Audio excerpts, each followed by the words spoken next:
So,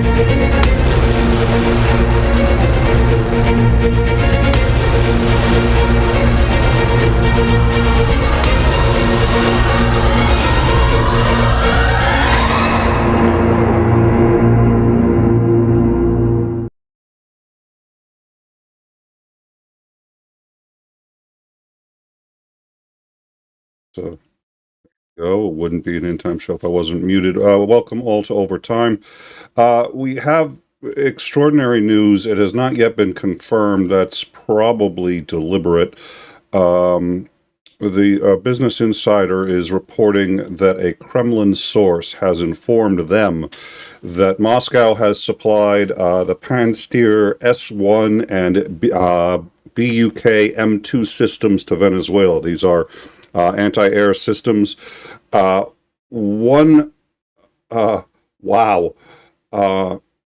They supplied these, it looks like in late October. The Business Insider has been able to confirm that a supply line that has previously been used to send weapons was in fact used to send something in late October. A Russian news outlet is also confirming the transport of those units by aircraft which landed in Venezuela. Now, the problem here is staggering. Yeah, so let's see, it was an Ilyushin Tu-76 cargo plane that landed in Caracas on October 26th. The Business Insider seems to believe there is a high probability that those did contain anti-aircraft systems and that those systems are now in Venezuela. The problem is the Venezuelans don't know how to use those systems. That means the Russians have to use them. That means the Russians would be manning the systems. Now, why is it that only a member of the Russian parliament so far and this newspaper have confirmed it? Probably because Putin wants Trump to ask him the question. Putin wants Trump to say, have you done this? At a minimum, this has to put a significant pause on any attempts to invade Venezuela, and the reason is we find ourselves in a situation very similar to the Cuban Missile Crisis. Fortunately, there are no nukes in Venezuela, at least that anyone's aware of, so it's not quite to the scale of the Cuban Missile Crisis. But one of the things that made the Cuban Missile Crisis so difficult was we could have just bombed the living daylights out of Cuba, except that all the anti-aircraft sites were manned by Russians. So doing so would be an attack on the Soviet Union. The same situation appears to be set up here. And by the way, we've discussed doing that for Ukraine. Just send American troops into Ukraine and have them hang around. And the reason being, if the American troops are struck, then it's an attack on America, and presumably this would cause Russia to have a pause before attacking and going further into Ukraine. There's complications with that theory, but that's the general theory. So right now, ostensibly, it looks as if Russia has supplied, at a minimum, anti-aircraft weaponry to Venezuela, and quite possibly personnel to man that weaponry. That means if that weaponry strikes an American airplane, an American fighter, that is considered an act of war by Russia on the U.S. If the U.S. defends itself and or preemptively takes out those sites so that they can attack Venezuela, that would be an act of war by the U.S. against Russia. In either case, this makes attacking Venezuela a much more complicated and nuanced situation. Under normal circumstances, this would be mildly concerning, but when you've got a president who doesn't know what to do when the man behind him passes out and just has to sit there looking like he's in charge of the situation, I don't know if Trump understands the nuance of this. You cannot attack a Russian missile or anti-defense site in a foreign country. Right now, the notion that we're going to attack Venezuela is a highly credible one. This is a map of how we have deployed our forces towards Venezuela, and I know very little about the deployment of naval forces, but I've spoken with Commander McMillan, and I've listened to other admirals, and people who are familiar with Navy tactics, and this is a classic staging pattern to be able to stage it such that they can actually attack in various forms 24/7 on Venezuela. This is not an exercise. This is not this, and by the way, this is highly costly, and you can see the number of ships there is staggering. Let me like to do is actually, it's hopefully large enough for you as is, but let's see if we can, just so you can also read the ships that are there. As you can tell, have a number of ships in the area, both to attack and to supply those attacks, and allow planes, again, to literally 24/7 just bombard the living daylights out of Venezuela. If Venezuela is defended by Russian missile systems or Russian anti-air systems, that's not a huge problem. If those systems are manned by Russians, that's a staggering problem, and we do not know. And it appears to be by design. It appears, just from looking at it, that Russia deliberately leaked this information at a minimum to give us pause. Trump is then going to be forced into a position of asking Putin himself, do you happen to have people there? That also forces the U.S. to tip its hand towards its intentions. If this is all just for bluster, then it doesn't really matter how many Russians are in Venezuela. But if he actually intends to attack, then it matters a great deal. So this was done silently. Again, it looks like they were delivered October 26th, and on the gamble that they could get them, and they wouldn't be tipping it if they weren't set up. So they are almost certainly by this point set up. We do know that anti-aircraft sites have been moving around the country. We reported on that earlier, but this appears to be an attempt to literally dare us to attack Venezuela because there will be Russian soldiers there. So, again, the last time we saw this was Cuban Missile Crisis. The commodity at issue back then was not oil as it is now, but the commodity at issue was nuclear weapons. So the stakes are not as high. I'm not trying to sit here and go, it's the Cuban Missile Crisis, but it is the exact same setup. We are now in a position where if we want to attack Venezuela, that may be impossible to do without killing Russian soldiers deliberately, which is an act of war. This is also a clear sign from Putin. Putin is not pleased. And Putin is not messing around. It's as strong a protection of Venezuela as you can imagine. It's almost as if the U.S. went all in on Ukraine and sent troops into Ukraine. I mean, this is quite staggering. Somebody posted earlier in the live chat, Russia is on the right side on this, and that may well be true. I am a little less concerned with the right versus wrong side and just U.S. versus Russia. Obviously, the U.S. should not be involved in Venezuela. We have no business over there. This is about oil and Pax Americana, I guess. So what we're doing there is absolutely wrong. But Russia isn't doing it because it's right. Russia is doing it because they want to stick their thumb in Trump's nose, and it's going to work. So that's the first piece of breaking news, and it really is, again, it hinges on something we do not yet know. First of all, I want to point out it is unconfirmed that those systems are there. What we do know is that Russia sent something there. They sent something very big there in a vehicle that is designed to transport these kinds of systems. We know that a member of the Russian government has, in fact, confirmed that they are there. It was a Russian lawmaker said that Moscow has recently supplied these systems. Flight data does show a Russian plane known as a logistics plane to have made that particular flight at the time he's talking about. And Venezuela did, in fact, request help from Russia, which, again, we had reported on. So it certainly seems likely that those are there.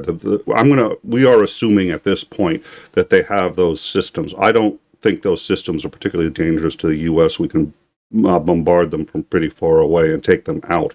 The concern is, again, if they're manned by Russians, Who's manning them? I don't think the Venezuelans know how to use them. I don't know how long it takes to train them how to use them.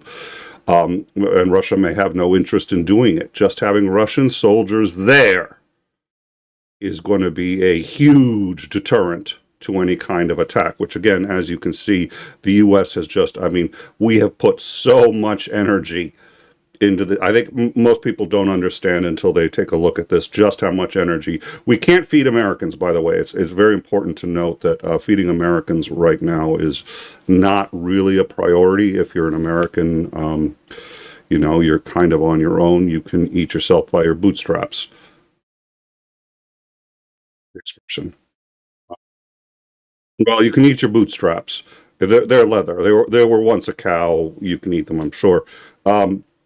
But Venezuela is a top priority because it is a great way for Trump to make a huge amount of money. So you can eat bootstraps and we will invade Venezuela. Having said all that, we don't know who's running them, and if there was an attack planned for as early as tomorrow, my hope is that Hegseth and or Trump or somebody in the White House, why you do not attack sites of enemy combatants. Oh boy. So that is, we're keeping an eye on that. In time is, as of this moment, trying very hard to confirm who is manning those sites. I think that's going to be critical going forward. And it's going to be critical that Trump understand that and why it's important before he goes forward. We will be putting updates to that in the Discord, and we may go to breaking as soon as we get any information on that. The Russians deliberately do not want us to know for a while. They want us to know eventually. But let's assume that they have Russians there. You'd think they'd want us to know right away. No, they want us to sweat it out and then find out that there are indeed Russians there. That way, in the future, if they decide to bluff, it's a lot easier because they've made us sweat us out, made us sweat it out either way. So they're going to make us wait. But in my view, the odds are better than not that we are looking at Russian military now manning military equipment in defense of Venezuela. Any attack against those positions would be an act of war by the United States against Russia. So that's our first piece of news for today. Our second piece of news is that, as you know, there's been a big rigmarole over SNAP. There is a SNAP fund, which originally looked like it should be able to fund SNAP at roughly 66% of full levels for a month. We had that discussion, how and why and how that should be broken up is reasonably complicated, but it's being done the wrong way, probably deliberately. It slows it down doing it the way they're doing it. They have to recalculate the SNAP benefits for everybody now instead of just funding 100% for two-thirds or three-quarters of a, no, it's two-thirds, sorry, for two-thirds of a month. Fund everybody 100% for two-thirds of a month instead of fund everybody for two-thirds for the entire month. They've done the opposite, which requires a recalculation and slows all of the payments down. A judge in Boston has said that that's not acceptable, and so long as there are funds, they will be funding it 100%. This was the correct call for the reasons that we discussed prior. Trump immediately appealed that decision on Friday. The appeals court, I don't know if they agreed to hear it or not. They did not agree to hear it immediately, so they did not agree to hear it on an emergency status. So it may even still be pending before that court. I don't know, but they appealed immediately to the U.S. Supreme Court. Well, that's it. It's done. The Supreme Court has done what it's been doing, and there's been a misunderstanding about the Supreme Court that it's been ruling in Trump's favor. It's had very few rulings in Trump's favor. It had a number early on that were in certainly the favor of MAGA, the repeal of Roe v. Wade, and a number of things that happened both during the Biden administration and since Trump has taken office. But actually, most of their rulings on the shadow docket have been to overturn stays or to implement stays in Trump's favor. What this means is if there is a court decision where there is imminent damage, if the decision isn't made right now, what they can do is they can issue an injunction against certain behaviors based on what they think is the likely outcome. Here's a good example. The U.S. decides that they want to extradite 𝐒𝐚𝐦 Garcia, and they want to do it tomorrow. The court says, well, it's going to take us a week to 2 weeks to decide whether or not you have the right to do that. Well, they say, well, in the meantime, we do have the right to do that until the court says no, so we're sending him out. And they can't, because until the court says no, they can send him out. So what the court does is the court reviews the evidence as rapidly as possible, says, okay, we believe that there is a better chance than not that we will rule against the United States government in this. We also believe that there is great harm in erroring on the wrong side, because if we decide that we rule against the government, but he's already gone, getting him back may be an issue. So they issue an injunction preventing the government from acting until the decision is made. The Supreme Court's been overturning those injunctions, allowing Trump to do whatever he wants until the lower courts make their final decision. This is highly irregular and signals to those courts that they think it's an implicit argument that they think Trump should win those arguments, but they haven't been handing it to Trump. They haven't been deciding for Trump. They've just been overturning the temporary injunctions. In this case, that's exactly what they've done. They have not said that Trump may not ultimately be forced to pay 100% of the SNAP benefits. They haven't ruled on that. What they've ruled is that until the appeals court hears that, Trump cannot be forced to pay that 100% benefits. The appeals court will still have a right to hear it, but since Trump has appealed the ruling saying that he has to pay 100% of the benefits, and there was an injunction put against him. The appeals court would almost certainly put an injunction against him saying, okay, you have to keep doing that until we hear the case. He appealed to the Supreme Court, and they said, nope, which implies that they think that the lower court is going to rule for him.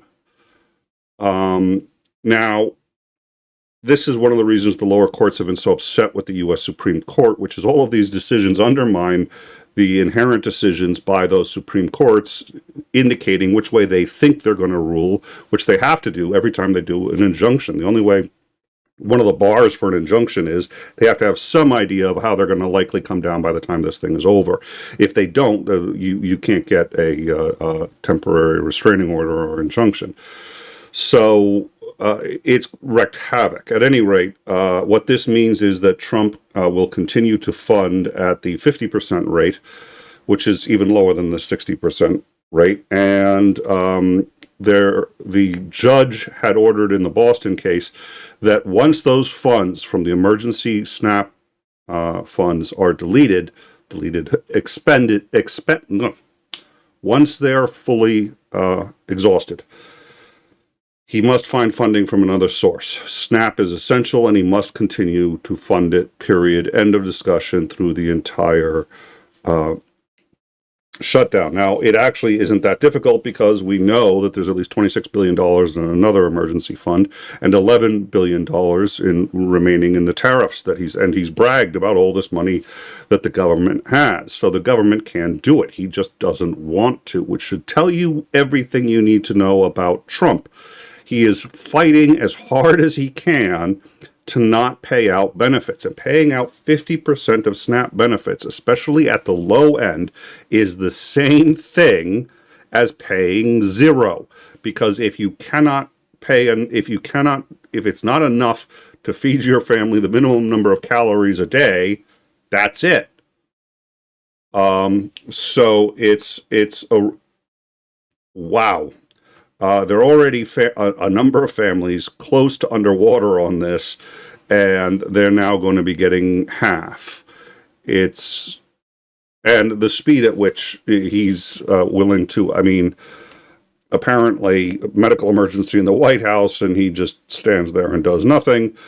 Someone tries to pay a starving family and children money for food, and wow, is he Johnny on the spot. So congratulations to Trump, who has won the record in my view for fastest appeal of a decision. He went to 2 appeals courts on Friday. When one won an emergency hearing, he went straight to the Supreme Court. Oh, when he wants to, he really can move. So, quick rundown. What we have is a significant amount of evidence that Russia has moved anti-aircraft systems into Venezuela. We don't know who's manning these systems, but it's a distinct possibility that they're being manned by Russians. If they are, the U.S. cannot attack these positions.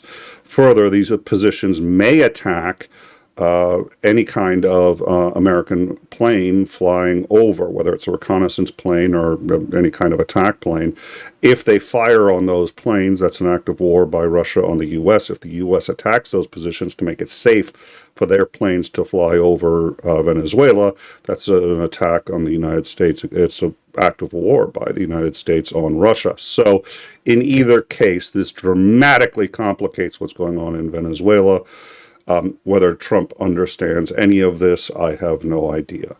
But we clearly have the intention of going into Venezuela, and my hope is this gives us pause because this is an extraordinarily serious matter. It's also, is ICE being paid? That's a really good question. That's a really good question. Suspicion is yes. ICE would be...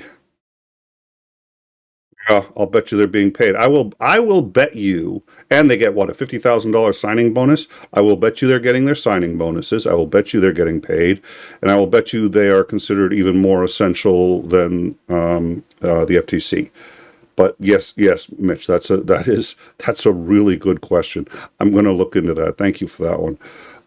At any rate, the situation in Venezuela is reminiscent of the Cuban Missile Crisis, where in order to prevent us from attacking Cuba, the Russians made sure that all the missile sites were manned by Russians.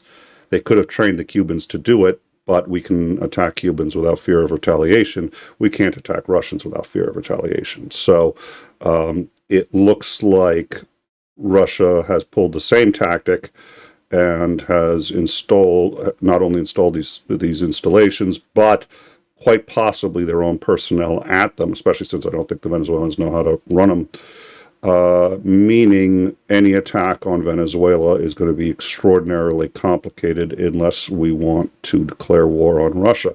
It is also a big thumb in the eye of Trump, who does not like thumbs to the eye. If I had to guess, just hot take right now, very, very, very hot take right now, Trump's going to double down in Ukraine. This could be one of the best things ever to happen to Ukraine, because this may block Trump from doing anything he wants to do in Venezuela. And Ukraine is his ideal situation in many ways. He doesn't like spending money, and it's spending money in Ukraine, but he can find ways to make sure it's not his money or the U.S.'s money. And the reality is it's not his or American soldiers dying. So he can sit there, support Ukraine, get all the platitudes out of that, and stick it right back in the eye of Putin. We'll see, but this is actually, I think we're going to hear, I think it's going to be a couple of days before we hear a lot about this. It's going to take a while for the general consciousness of this country to catch up with just how significant this is. And I think it's going to take Trump a little while to catch up with just how significant this is. This is not a small thing. This changes the entire calculation for what's happening in Venezuela, as it was intended to do. All right. Hold on.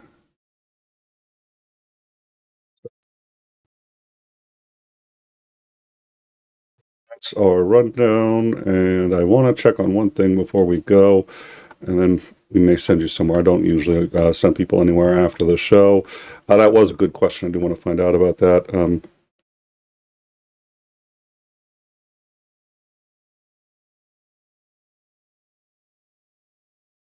Thank you for that. We're not going to include that on a rundown. I don't have time to confirm that one, and that's not as urgent. So we'll look into that for tomorrow. Thank you, though. All right. So thank you all for joining us. Let me quickly check the live chat and make sure I haven't missed anything. And our next regularly scheduled show is Tuesday, 9 p.m. Eastern. I have already reached out to Commander McMillan. I think he would be very interested in having a discussion on this story, so we may schedule an in time for tonight. This is Saturday, where we are now, to discuss the matter, because it's a dramatic shift in how and where power is being deployed in the Caribbean. It also, by the way, if Putin really wants to get snarky, he's going to sit there and say, oh, yeah, you know, the Russian boys that we sent over there on their downtime, you know what they like to do? They like to go fishing. Then Trump's got a real problem. We'll see. We'll see. Thank you all for joining us, and we hope you have a good rest of your night. We'll see you later.